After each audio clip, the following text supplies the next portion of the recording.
마가복음 8장 34절 한 절 말씀만 우리 한 목소리로 통독할 때에 이 시간 우리에게 들려주시길 원하시는 세미하신 우리 주님의 음성이 오늘 예배하는 여러분 모두의 귀전에 들려주기를 주님의 이름으로 축원합니다.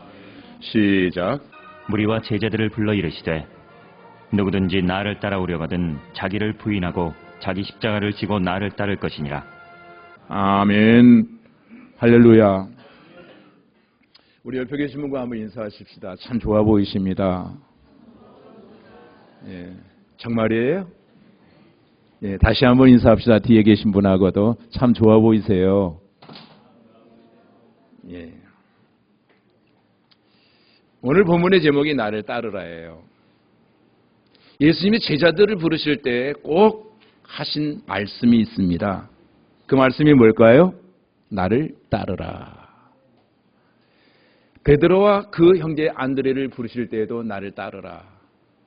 또 마태를 부르실 때에도 나를 따르라. 야고보와 요한을 부르실 때에도 나를 따르라. 알페오의 아들 레이를 부르실 때에도 나를 따르라 하셨고, 또 빌립을 부르실 때에도 주님께서는 나를 따르라라고 말씀하셨습니다. 그리고 예수님께서 부활하신 후에 베드로를 부르실 때 요한복음 21장에 보면은 이런 장면이 나옵니다. 내가 이 사람들보다 나를 사랑하느냐? 라고 물으십니다. 물으신 다음에 내 양을 먹이라. 그 다음에 하신 말씀이 그리고 나서 나를 따르라 라고 말씀하십니다. 나중에 베드로가 이렇게 묻습니다. 저 사람들은 어떻게 되겠느냐고 물으실 때에 그 사람들 상관하지 말고 신경 쓰지 말고 너는 나를 따르라. 주변 사람 의식하지 말고 상대적으로 비교하지 말고 너는 나를 따르라 라고 주님께서 베드로에게 말씀하십니다. 자, 이 나를 따르라라고 하는 이 말씀 속에서 우리는 신앙의 아주 중요한 원리 하나를 발견하게 되어집니다. 여러분, 예수를 믿는다고 하는 것은 예수님을 따르는 거예요. 예수님이 제자들에게 나를 따르라 하셨고 부자 청년에게도 나를 따르라 하셨고 오늘 본문에도 보니까 누구든지 나를 따라오려거든 이라고 하는 말씀이 있습니다. 신앙생활의 핵심 키워드를 한마디로 요약한다면 바로 신앙생활은 주님을 따라가는 생활이 신앙생활이에요. 아멘. 신앙생활의 기본 인프라는 주님을 따라가는 데서부터 시작이 되어집니다. 그런데 예수님을 따라간다고 하는 것은 단순히 쫓아간다고 하는 의미, 그건 아니에요. 단순히 쫓아간다 생각 없이 영혼 없이 그냥 쫓아간다 이런 의미는 아니에요. 자, 여행 갈 때 쫓아가는 그와 같은 자세로 주님을 쫓아가는 것이 아니라는 거예요. 예수님을 따라간다고 하는 것은 예수님으로부터 모든 것을 배우고 예수님으로부터 모든 것을 익히고 예수님이 행하셨던 그 모든 것들을 나도 행하겠노라고 하는, 즉 보고 듣고 행한 것을 나도 그와 같이 하겠습니다. 곧 예수 그리스도를 본받아 살아가는 삶을 가리켜 예수님을 따른다라고 말할 수 있습니다. 그런데 예수님이 제자들을 데리고 다니시면서 하신 일을 보세요. 예수님은 제자들에게 이 땅에 오신 목적을 여러 차례 강조하십니다. 나는 잃어버린 양을 구원하려 이 땅에 왔다. 나는 잃은 양으로 생명을 얻게 하고 더 풍성히 얻게 하려고 이 땅에 왔다. 나는 이 땅에 전도하러 왔다. 예수님은 제자들을 부르셔서 주님이 오신 목적을 가르쳐 주십니다. 그리고 주님의 마음이 어떠한 마음인가 친히 알려주시고 본을 보여주십니다. 그리고 마태복음 28장 마지막에 보면은 너희는 모든 민족으로 제자를 삼아 아버지와 아들과 성령의 이름으로 세례를 베풀고 내가 너희에게 분부한 모든 것을 가르쳐 지키게 하라라고 하시면서 사도행전 1장 8절에 주님이 부활하시고 승천하시면서 남기신 말씀이 뭡니까? 땅끝까지 이르러 내 증인이 되라라고 말씀하십니다.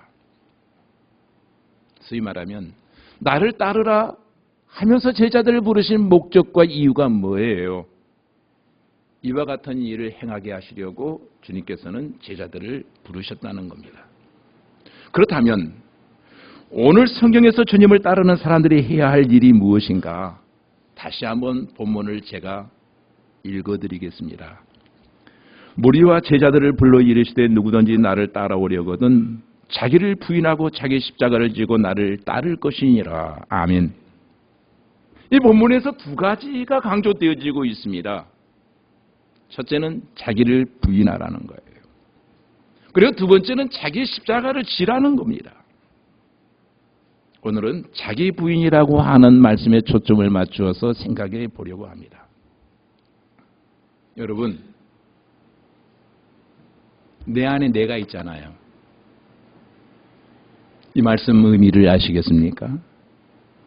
내 안에 내가 있다고 하는 말은 우리가 내 의지, 내 생각, 내 주장, 내 이론, 내 지식, 내 상식, 내 성질, 내 판단, 내 자존심, 내 목적증 이런 것들이 내 안에 내재되어 있습니다. 자기를 부인하라라고 하는 말씀의 의미 속에는 이와 같은 것을 버리라는 거예요. 나를 따르기를 정말로 너희가 원한다면 이것을 버려라. 주님을 따라가려고 하는 사람은 나도 모르게 과거에 형성되어진 것들을 버리지 아니하고 주님을 따라가다 보면은 내 안에 내가 나타나요. 주님이 나타나야 될 텐데. 자기를 부인하라라고 하는 말씀의 진정한 의미는 자기를 드러내지 말라는 그런 의미가 여기에 담겨져 있습니다. 이것을 조금 어려운 단어로 말한다면 자아를 죽이라는 거예요. 이것이 주님을 따르는 사람의 첫 번째 스텝이 돼야 된다는 거예요. 그렇다면 왜 주님을 따르는 사람들은 자기를 부인해야만 할까요? 이유가 뭐예요? 예수님은 자기를 부인하는 것을 왜 이리 강조하고 계실까요? 이유가 뭐예요?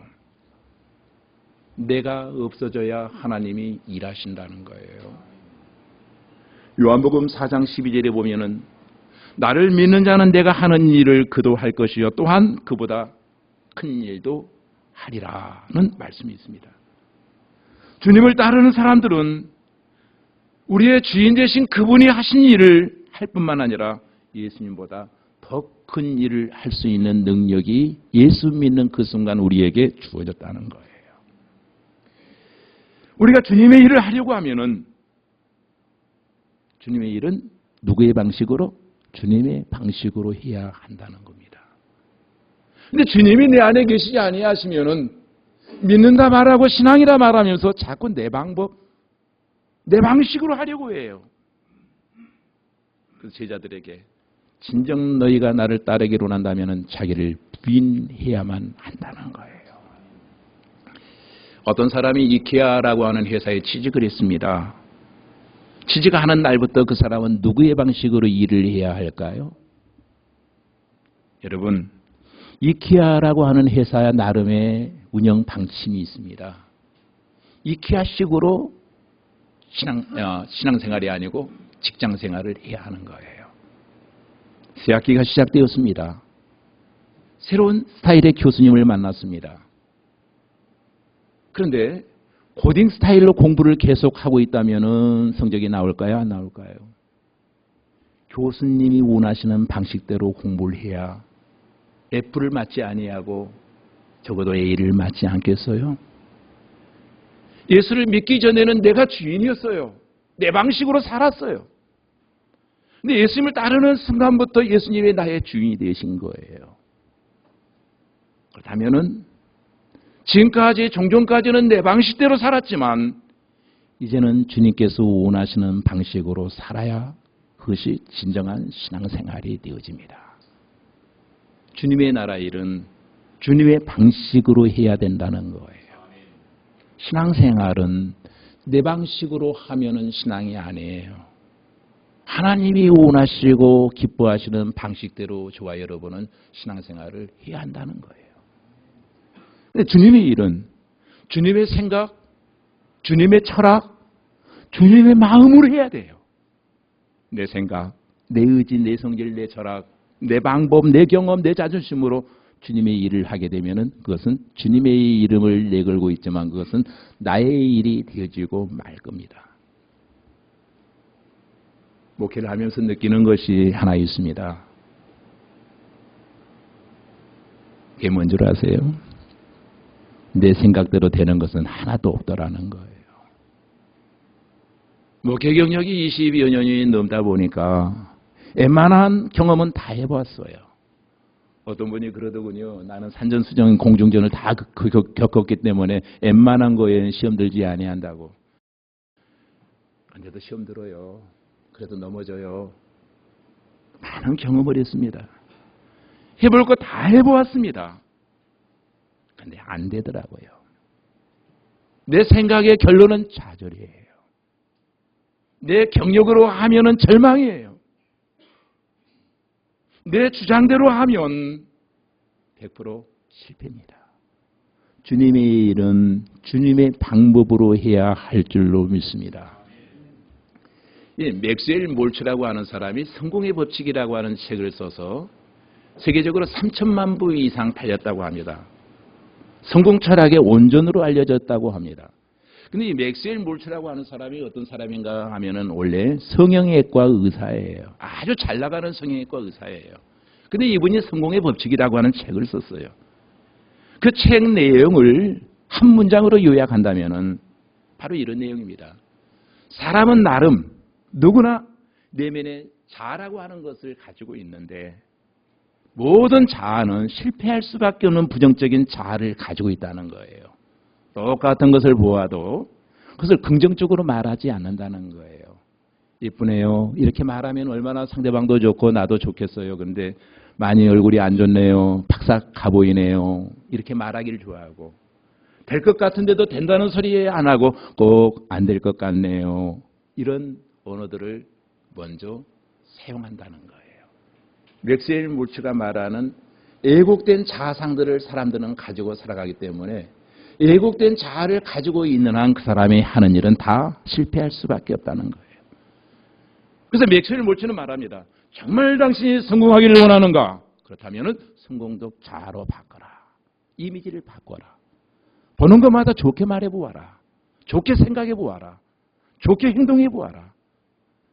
그러면서 결론에 가서 성형외과 의사니까 얼굴의 성형이 중요한 것이 아니라 진정한 성형은 마음의 성형이 이루어지지 아니하면 얼굴 100번 1000번 뜯어 고쳐봐야 거기에서 선한 것은 나오지 않는다. 아멘. 내가 아멘 안 할 줄은 물론 알았습니다만 뜯어 고치세요 그러면. 얼굴 100번 1000번 뜯어 고쳐봐야 별 의미가 없다는 거예요. 마음의 성형이 이루어지지 아니하면 그 속에서 예쁜 것들이 나오지 않아요. 마음의 성형이 이루어지지 아니하면 주어진 상황을 성공으로 관철시킬 수 없다는 거예요. 오늘날 모임이나 가정이나 교회나 직장에서 여러분 문제가 발생하는 이유는 하나예요. 사실은 둘이 아닙니다. 하나입니다. 왜 생기냐고요? 자아가 강하기 때문이에요. 왜 행복하게 놀아 결혼했던 부부가 늘 싸우고 갈등합니까? 그 사랑하는 부부 사이 왜 문제가 생겨납니까? 이유는 자아가 강하기 때문이에요. 자기 옳은 대로 하고 싶어 해요. 친구 사이에 갈등이 생겨납니까? 답은 하나입니다. 고집이 세서 그렇습니다. 신앙생활을 하면서 실패하는 사람들이 많습니다. 어떤 사람은 환경이 나쁘기 때문이라고 말합니다. 돈이 부족해서 경기가 나빠서 실패했다고 하는데 사실은 하나예요. 자아가 강하기 때문입니다. 자기 소견대로 하고 싶어 해요. 이게 인간입니다. 사사시대의 가장 심각한 문제 중에 하나가 하나 있는데 바로 그 문제였습니다. 사사시대가 마무리되어 가면서 마지막 절 21장 25절에 이런 내용이 나옵니다. 그때에 이스라엘의 왕이 없으므로 사람이 각기 자기의 소견에 옳은 대로 행하였더라. 무슨 말씀일까요? 자기의 생각에 옳은 대로 생각하고 자기의 생각에 옳은 대로 말하고 자기의 생각에 옳은 대로 행동하더라는 거예요. 소위 말하면 자아를 버리지 못한 거예요. 자아를 버리지 못하니까 하나님이 개입하실 수가 없는 겁니다. 곧 이 말은 벨로움이 나를 따르라. 이 말의 의미는 뭐예요? 너의 마음의 왕자의 주님을 모신다면은 너의 마음의 주인이 주님이시다면 그분을 왕으로 모셨다면 그분의 생각대로 살아야 마땅하지 않겠느냐. 내 마음에 주님이 왕으로 계시지 않기 때문에 사람들은 자기의 소견, 자기의 생각, 자기의 철학대로 살아가려고 한다는 거예요. 그러면 신앙생활에 성공하는 법칙은 간단합니다. 사회생활에 성공하는 법칙도 간단합니다. 아, 인생은 참 행복한 거야. 인생은 행복이야. 라고 말할 수 있게 되려면 이제까지 나를 지배해오던 일사람을 자꾸 부인해야 된다는 거예요. 주님이 자기를 부인하고 라고 하는 진정한 말씀이 의미는 나는 너희가 행복하길 원하는데 행복한 사람이 되려고 하면 자아를 죽여야 돼. 자아가 살아있는 한 행복할 수가 없거든. 하나님의 역사를 이루면서 살아가려고 하면은 정말 내 자아를 내려놓아야 돼요. 하나님의 온전하신 통치와 지배가 내 속에 이루어지기를 원한다면은 내 자아를 자꾸 죽여야 돼요. 정말 신앙적인 삶을 살기를 원한다면은 어때요? 자기 주장을 자꾸 버리는 연습을 해야 됩니다. 죽어야 됩니다. 이 사실을 깨달았던 사도 바울이 나는 날마다 죽노라. 나는 날마다 죽노라. 우리 나름 성깔 있잖아요.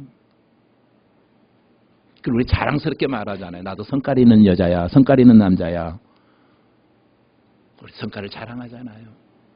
그런데 그것을 부인하지 아니하면 내 안의 주인을 주님으로 모실 수가 없다는 거예요. 그분의 지배를 우리가 받으며 살아갈 수가 없다는 거예요. 여러분 하시는 사업 성공하고 싶으세요? 여러분이 선물로 나가신 여러분의 가정을 행복하게 만들고 싶으세요? 또 사랑과의 대인관계를 원만하게 여러분 만들고 싶으세요? 올리는 하나입니다. 자기를 부인하면 됩니다. 우리의 관계 속에 내 자아가 드러나면 관계는 이미 깨지기 시작합니다. 나를 버려야 돼요. 나를 버리는 대신 해야 될 일이 하나 있어요. 주님을 드러내는 거예요. 철저하게 자기를 부인하면 가정생활이나 직장생활이나 사회생활이 여러분 행복하게 되어집니다. 만남 자체가 즐거워져요. 그런데 쉽지가 않아요. 이게 너무너무 힘듭니다, 사실은. 왜냐고요? 눈물 나도록 어려워요. 나도 모르는 사이에 버린 줄 알았더니 다시 내가 움켜쥐고 있을 때가 너무 많아요. 어때요? 아, 나는 죽었다고 생각했는데 나도 모르는 사이에 언제 내가 또 부활했어요. 이게 우리예요. 버린 줄 알았더니 그 버렸던 것이 내 마음 중심에 딱 도사리고 줄을 틀고 앉아있는 거예요. 이젠 자아를 버려서 좀 시원하다. 내가 좀 변화된 것 같다. 라고 생각했는데 나 많이 변화됐지 했더니 아니, 옛날 그 모습 그대로야. 내 모습을 또 드러내기 시작합니다. 내 자아라고 하는 프레임, 틀에 갇혀서 우리는 나오지 못할 때가 너무도 많아요. 내 고집, 내 성질을 나도 모르는 사이에 내 습관들을 드러냅니다. 자꾸. 버리라고 지적해 줬는데 버리지 못하고 또 그 짓 해요. 우리는. 이게 우리예요. 뭔지 모르겠어요. 나도. 대화 중입니다. 자기 의견이 관철되지 않았어요. 모두가 저 사람의 의견이 더 좋다라고 말합니다. 그때 자기 의견을 주장했던 사람이 그것을 그대로 수용하고 받아들인다고 하는 것은 생각처럼 쉽지가 않아요. 마음속으로 말합니다. 내 생각이 얼마나 중요한 일인데 왜 사람들은 이것을 몰라줄까? 답답해. 열받아. 어떤 아이가 가족끼리 식사를 하는데 자꾸 스마트폰으로 문팅을 하고 있더랍니다. 뭐 카톡을 하는지. 그래서 아빠가 야 이놈아 밥 먹을 때는 좀 밥 좀 먹어 했더니 헐 하더랍니다. 이 자식이 아빠가 말하는 헐이 뭐야? 그때 헐 이길 수가 없다. 자기 의견이 관철되지 못하면 헐 분노가 폭발합니다. 분을 이기지 못해요. 혈압이 올라가요. 자기를 부인한다고 하는 것이 이만큼 어려워요. 물론 저도 마찬가지입니다. 잘하고 뭐 뼈쪽 한 수 있겠습니까? 어느 목사님이 다른 교회 가서 헌신 예배를 인도하는 강사가 되셨습니다. 예배가 아주 은혜롭게 끝났습니다. 그랬더니 예정이 없던 어느 집사님이 오늘은 꼭 저녁을 그 집사님이 대접하겠노라 해서 어느 식당에 갔습니다. 식사 중에 그 집사님이 하시는 말씀이 목사님 오늘 자아를 죽이라고 하는 말씀에 너무도 많은 은혜를 제가 받았습니다. 그래서 목사님이 너무도 흐뭇하더랍니다. 성깔 좀 있어 보이는 깍두기같이 생긴 집사님이 은혜를 받았다고 하니까 너무너무 좋아서 밥을 이제 맛있게 막 먹고 있는데 그 집사님의 마지막 말이 목사님으로 하여금 숟갈을 놓고 싶은 마음이 생겼더래요. 목사님, 한 가지 문제가 있습니다. 뭔데요? 나는 죽었는데 그 자식이 안 죽어요, 목사님. 그럼 이 사람이 죽은 거예요? 안 죽은 거예요? 아직 멀었잖아요. 잠시 소금 뿌려서 은혜라고 하는 소금을 뿌려서 풀만 죽여놓은 거지 이게 다시 부활한 거예요. 갑자기. 여러분 그런데 그 집사님만 그렇습니까? 어때요? 남 이야기 같지만 사실 우리 이야기입니다. 대개 스스로 IQ가 높고 똑똑하다 생각하는 사람들 나는 많이 배웠어. 나름 수준이 있거든. 나는 지혜가 있다. 라고 생각하는 사람들이 그 자아의 껍질의 강도가 굉장히 강해요. 엄청 강합니다. 반면에 배우지 못한 사람도 자아가 강합니다. 결론은 배운 사람이나 안 배운 사람이나 자아는 다 강해요. 그런데 여러분 내가 알고 있는 지식이 최고의 지식이라고 생각하는 거예요. 근데 이분이 고집까지 세요. 그러면 그분은 천하 무적이에요. 보세요. 자존심이 강한 사람은 어떻습니까? 조쿠라 유머라는 이름으로 좀 웃기려고 해도 그 사람들은 웃질 않아요. 내가 웃나 봐라. 난 절대 안 웃어. 박수를 치자 해도 그 사람은 박수를 치지 않습니다. 손들고리 찬양합시다. 안 됩니다. 우리 소리내어 통성으로 기도합시다. 동의하지 않습니다. 하나님이 기가 먹었나? 얘 소리를 내서 기도해. 조용히 기도하면 되지. 일어나서 합시다. 꼭 일어날 필요 있나? 이 교회 되게 짱나게 만드네. 자아가 강하면은 쉽게 남이 하는 말에 동의하지 않아요. 내 생각이 남아있거든요. 저 사람의 소리에 내가 동의하고 공감을 하게 되면은 마치 내 자아가 없어지는 줄로 착각을 합니다. 그런데 여러분, 이 두꺼운 자아를 버리는 방법이 하나 있어요. 쉽게 죽이는 비결이 하나 있습니다. 너무 쉬워요.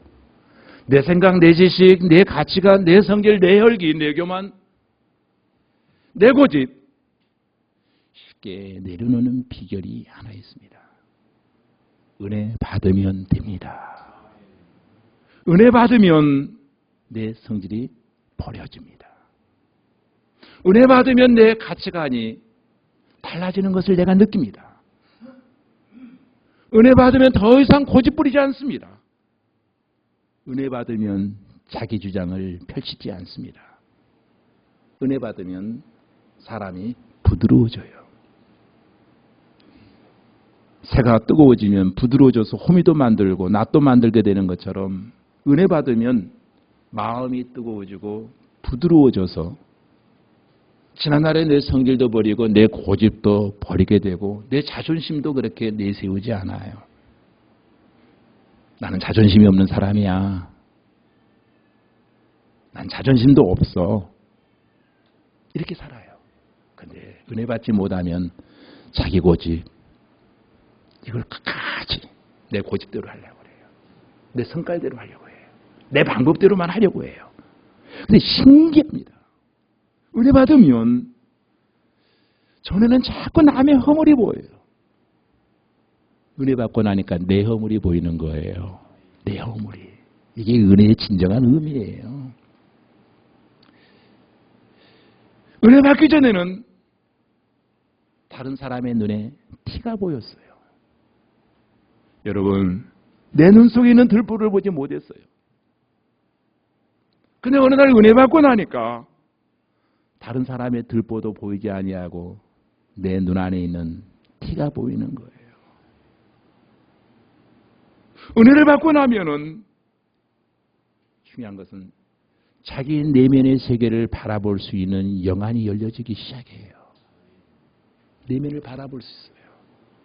지금까지 표면적인 것만 바라보았어요. 그것만 바라보고 평가했어요. 그런데 내 내면을 보기 시작하니까 상대방의 표명이 보이지 않아요. 한없이 나는 부족한 사람이에요. 한없이 나는 연약한 사람이에요. 그분이 도와주시지 아니하시면 나는 살아갈 수 없는 존재예요. 그걸 알았어요. 알고 나니 눈물밖에 나오지 않아요. 이게 은혜입니다. 사람은 잘나든 못나든 나름의 자존심이라고 하는 것을 가지고 살아갑니다. 자존심은 뭐예요? 조금 쉬운 말로 말한다면 자기를 귀하게 여기는 심리가 자존심이 있거든요. 근데 은혜를 받으면은 이 자존심이 자꾸 허물어져요. 근데 은혜 받기 전에는 성벽을 쌓고 살았어요. 건들기만 해봐라. 도전만 해보아라. 내 영역 속에 침범만 해보아라. 아마 여러분 중에도 저는 한 고집입니다. 여러분도 나름 고집을 자랑하시는 고집 센 사람들이 있을 거예요. 나는 자존심이 꽤 센 여자야, 남자야 하는 사람도 있을 거예요. 지금까지 나는 내 중심으로 살아왔어. 근데 이 자존심이 강하고 고집이 센 사람들은 가만 보면은 걷는 모습도 참 도도합니다. 뭔가 분노가 차 있어요. 걷는 모습부터 다릅니다. 근데 은혜 받고 나면은 걷는 모습이 부드러워져요. 걷는 모습도. 은혜 받고 나니까 자존심이 강한 사람이 얼마나 부드러운지를 모릅니다. 은혜 받고 나니까 고집 센 사람이 아멘도 잘해요. 거기 말고. 자기 중심으로 살아가는 사람들이 은혜 받으니까 자기라고 하는 존재가 자꾸 없어지기 시작해요. 하나님의 일을 하면 손해보는 줄 알아요. 죄를 성수하면 손해보는 줄 알아요. 은혜 받으니까 손해되는 한이더라도 나는 죄를 지킬 거야. 그렇게 버리려고 애를 쓰던 것들이 안 버려졌어요. 근데 은혜 받고 나니까 그냥 쌀데기 없는 거예요. 사도 바울이 은혜 받고 난 이후에 고백하잖아요. 최고의 학문을 자랑하던 사도 바울이, 최고의 지식을 추구하던 사도 바울이 어느 날 나는 그와 같은 것을 분투와 같이 버리노라. 배설물처럼 여기노라. 왜냐고요? 예수 그리스도를 아는 지식이 가장 고상한 지식인 것을 내가 알아노라. 은혜 받은 거예요, 한마디로. 은혜 받고 나니까 삶의 우선순위가 결정되어지더라는 거예요. 그럼 우선순위가 결정되기 전에 자기가 자기를 강조하기 시작할 때 어땠습니까? 자기 것이 전부였어요. 근데 은혜를 받았다라고 하는 것은 뭐예요? 내 안에 성령님이 들어오셨다는 거예요. 이 세상에 하나님보다 높으신 분이 어디 계세요? 그 높으신 분이 내 안에 오셨다는 거예요. 그분이 내 안에 자리를 들고 사신다는 거예요. 그러니 이제는 큰 소리 칠 수도 없어요. 욕할 수도 없어요. 나쁜 생각을 가질 수도 없어요. 내 안에 내가 있는 것이 아니고 내 안에 이제 성령이 계시거든요. 그분이 나를 보고 있거든요. 옛날에 열받으면 열받은 대로 반응했어요. 말했어요. 행동했어요. 근데 은혜 받고 나니까 원초적인 본능들을 차지하려고 합니다. 하고 싶은 말을 안 합니다. 침묵합니다. 입을 닫습니다. 왜냐고요? 내 안에 성령님이 보시거든요. 또 상대방이 얼마나 상처받을까? 역지사지하게 되거든요. 얼마나 아파할까? 여러분, 내 마음이지만 내 마음대로 되는 것이 아니에요. 은혜 받으니까 되어지더라 하는 거예요. 은혜 받으니까 자존심을 버리게 돼요. 이게 배워서 되는 게 아닙니다. 윤리적으로 도덕적으로 책을 많이 읽어서 되는 것도 아닙니다. 은혜 받으면 성령 안에서 이것은 되어집니다. 대표적인 인물 가운데 베드로를 한번 여러분 생각해 보시기 바랍니다. 예수님을 만난 이후에 그는 모든 것을 버립니다.